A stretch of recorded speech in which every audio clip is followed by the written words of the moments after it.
আসছে গরমে অ্যাকুরিয়ামের পানি ঠান্ডা করবেন কিভাবে? অ্যাকুরিয়ামের মাছ আসলে কত ডিগ্রি পর্যন্ত তাপমাত্রা সহ্য করতে পারে?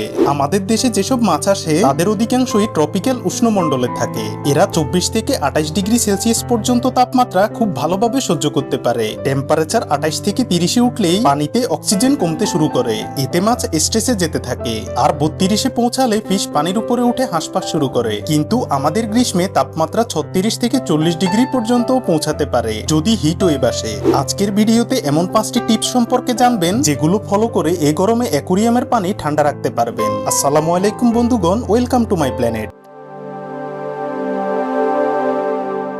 প্রথমে বুঝতে হবে গরম পানি মানে যে শুধু তাপমাত্রা বাড়ে এমনটা নয়। তাপমাত্রা যত বাড়ে পানিতে অক্সিজেনের লেভেল তত কমতে থাকে, যা মাছের শ্বাস প্রশ্বাসের জন্য খুবই ক্ষতিকর।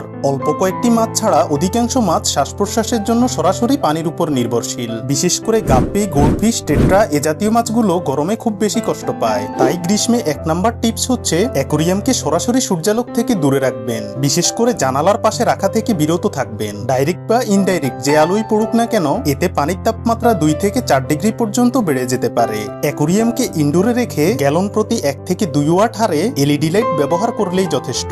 এবার আসুন দ্বিতীয় টিপস, ফ্যান বা এয়ার ফ্লো ব্যবহার করা। যদি আপনার অ্যাকুরিয়াম কোনো সিলিং ফ্যানের নিচে থাকে তাহলে ভালো, আর তা না থাকলে বাজারে কিছু কুলার ফ্যান পাওয়া যায়, সেগুলোও ব্যবহার করতে পারেন। ফ্যানের সাহায্যে পানির তাপমাত্রা 2 ডিগ্রি পর্যন্ত কমিয়ে ফেলা যায়। গরমে ট্যাঙ্কের উপরে ঢাকনা ব্যবহার না করাই ভালো, এতে গরম পানি বাষ্প হয়ে উড়ে যায়, তাপমাত্রা কন্ট্রোলে থাকে। তৃতীয়ত হচ্ছে আইস বোতল ট্রিক্স। অ্যাকুরিয়ামে সরাসরি বরফ দেয়া ঠিক নয়। এর থেকে ভালো হয় বোতলে পানি নিয়ে সেটা ডিপে জমিয়ে নিন। ওই বোতলটাই অ্যাকুরিয়ামের পানিতে ভাসিয়ে রাখুন, এতে তাপমাত্রা হঠাৎ কমে যাওয়া থেকে রক্ষা পাওয়া যায়। চতুর্থত, নিয়মিত পানি পরিবর্তন করুন। গরমে সপ্তাহে 2 থেকে 3 বার 20 থেকে 30% করে অ্যাকুরিয়ামের পানি পরিবর্তন করুন। খেয়াল রাখবেন পানি যাতে অবশ্যই ঠান্ডা এবং ক্লোরিন মুক্ত হয়, এতে মাছের স্বাস্থ্য ভালো থাকবে। 5 নম্বরে যেটা সবচেয়ে বেশি কার্যকরী সেটা হচ্ছে এয়ার পাম্প ব্যবহার করুন। গরমে পানির সবচেয়ে বড় সমস্যা হচ্ছে অক্সিজেন কমে যাওয়া। এয়ার পাম্প অ্যাকুরিয়ামে পানির ফ্লো ঠিক রেখে অক্সিজেনের ভারসাম্য বজায় রাখে। এছাড়া এটা তাপমাত্রা কমাতেও সাহায্য করে। তাই অতি গরমে এয়ার পাম্প বা অক্সিজেন পাম্প মাস্ট। আরেকটি গুরুত্বপূর্ণ টিপস হচ্ছে